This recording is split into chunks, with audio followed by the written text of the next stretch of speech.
How y'all doing? All good. Miss y'all pretty faces. The sign sale delivered? Yeah, it's pretty much done. I hadn't signed anything, but I think we. What was your goal? Did you look to accomplish through the holdout? Just security. Obviously, it's a volatile league. Um,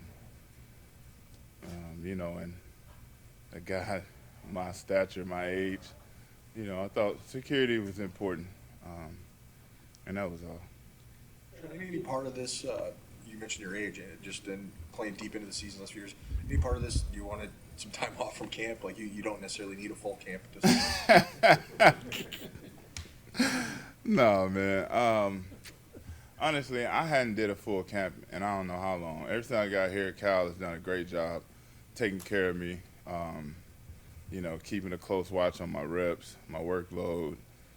He hadn't asked a lot of me in the preseason game. So, for me, camp has never been, well, I can't say never. When I was a younger guy, of course, it was grueling. But, now I look at it as a good time to get to know your teammates, get to know some guys that probably won't be on your team, come week one, but guys that you end up knowing a lifetime. So I miss those opportunities to see the young guys put on their jerseys for the first time,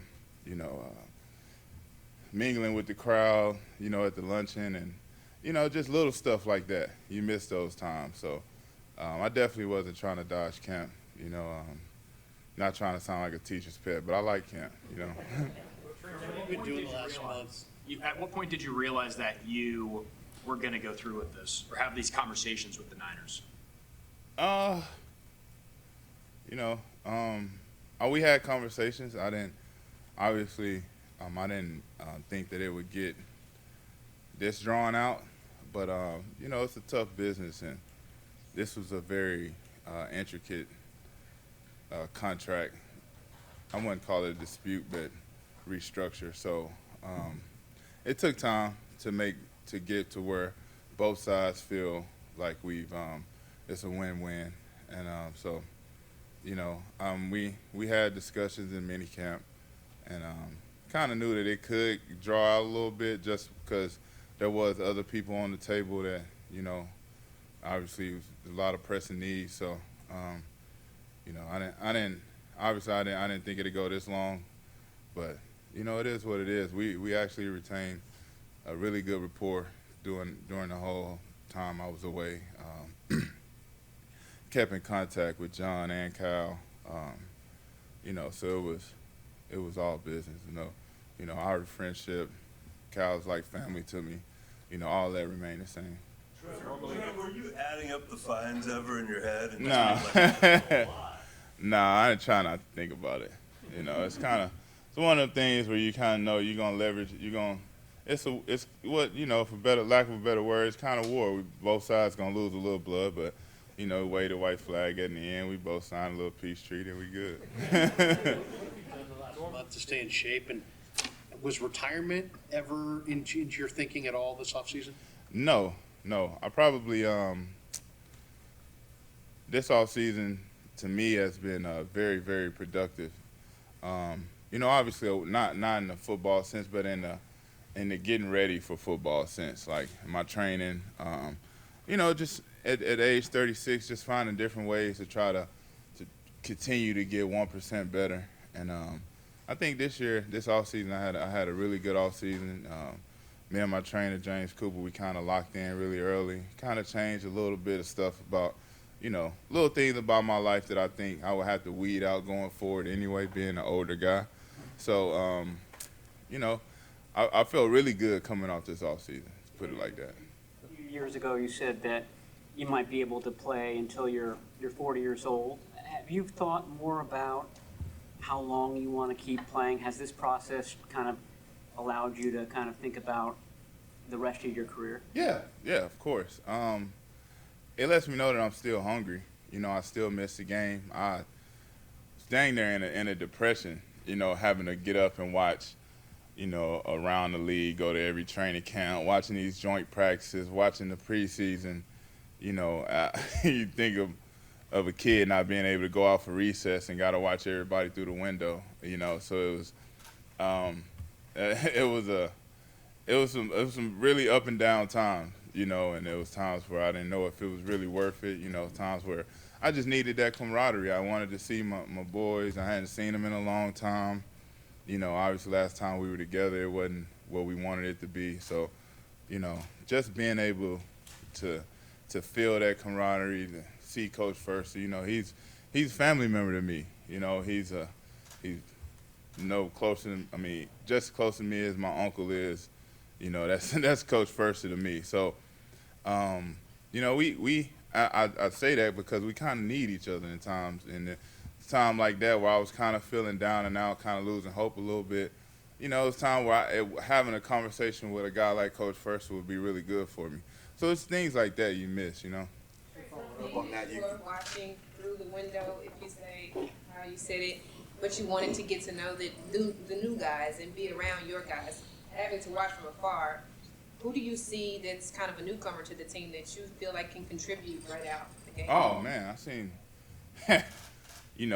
I've seen a lot of good players actually.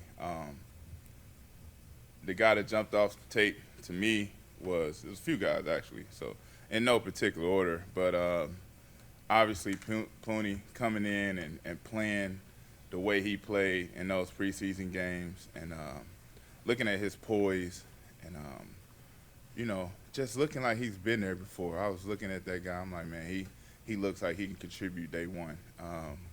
And he's such a steal, such a good find for those guys. So looking at him, looking at I heard a lot of good things about Ricky just from talking to the guys. Didn't get to see him in real action.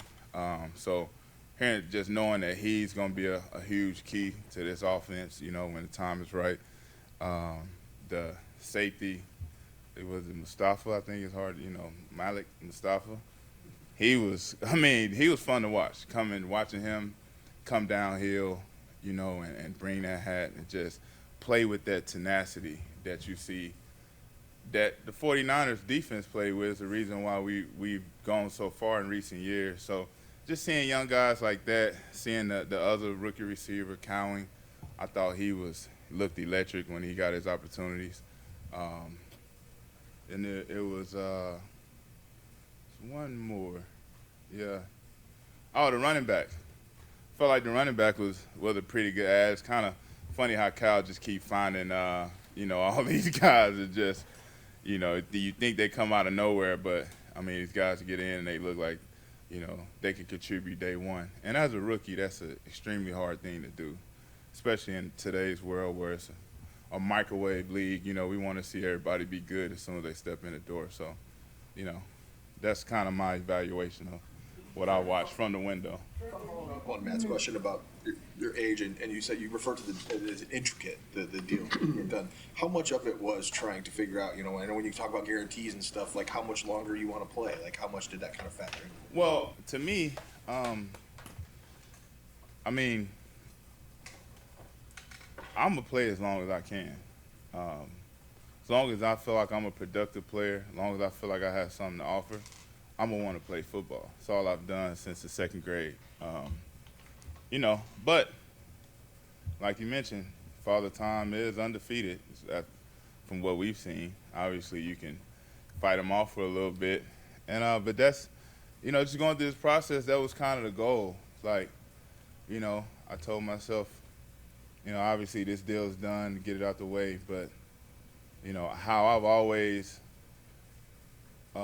conducted myself after signing the deal, I've never thought about what I signed for. I thought about what I could get next and how could I prove that I'm worth that, and how could I prove that I'm worth more, or how could I, so that's kind of go right back to that, getting this deal out the way. And, I want to play until I'm 40. I want to be, seeing Whitworth win the Super Bowl at 41 or 42. It's like, why not me?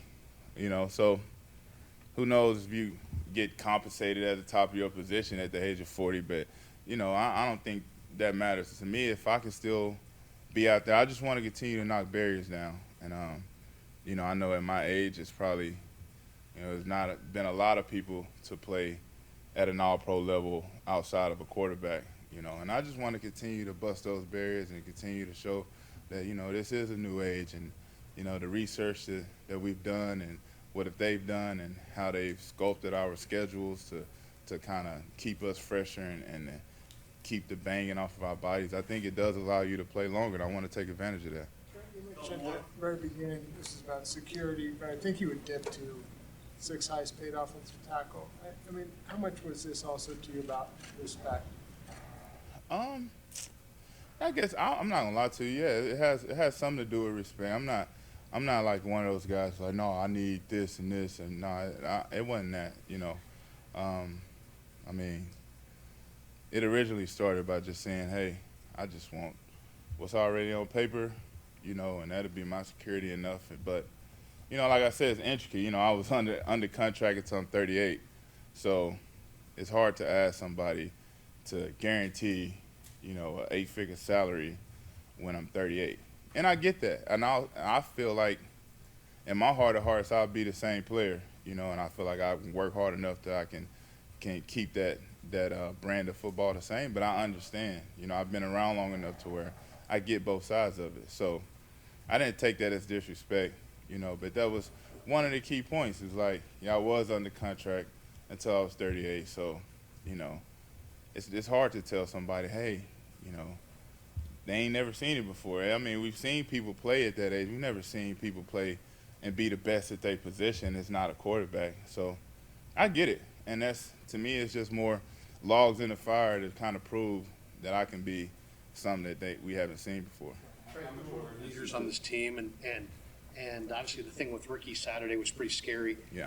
There's a lot of young heads in that room that look up to you. What would you say to them about handling themselves in big cities as a target, as a pro athlete? Yeah, I think that's, like you said, but just touching on that, you know, I honestly, that, to be real, I felt more compelled to come back after that than anything, because, you know, I've never experienced that, like, in my playing career, to have a teammate, you know, shot, so to speak.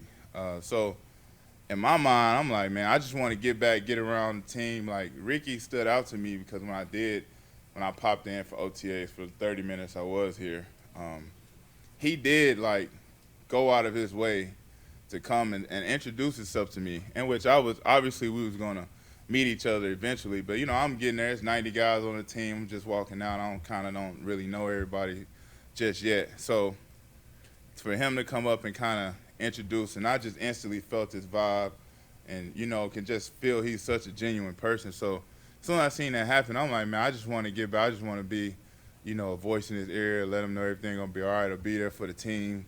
You know, a lot of people probably hurt and confused about what happened and thinking that, am I next, you know? So I wanted to be around for that.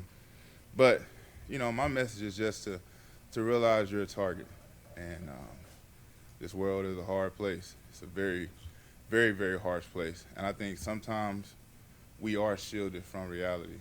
And for better or worse, whatever the reason is, we can be. So just staying in the moment and realizing that, you know, your life is more important than anything that you can wake up and put on. So just always keep that eye out, man, and just know that there's people out here that don't really value human life. And you just got to be aware of that. How much awareness did you have, if any, that next season, you know, the priority is going to be Brock? The team has been pretty public about it. How much awareness did you have going through this? Yeah, I mean, of course. I think I want all my teammates to get paid. I want them to get every red cent that they deserve, every red cent that they can. So Brock has obviously outplayed a Mr. Irrelevant contract. So, I mean, I would be thrilled, absolutely thrilled, to not only see but to watch his life change, you know, after something like that, because he deserves it. If there's any great American story that you can look for in the NFL, it's this one right here. You know, nobody ever thought that he could do what he did. Still doesn't look to par when you bring in your last first-round quarterbacks. You're probably going to look at him and be like, he doesn't fit, but he's better than all of them. And I think his play speaks for itself. So super, super proud of him, man. I love the kid to death. He deserves every dollar coming his way. yeah, I want to be a part to help him get to what exactly he deserves.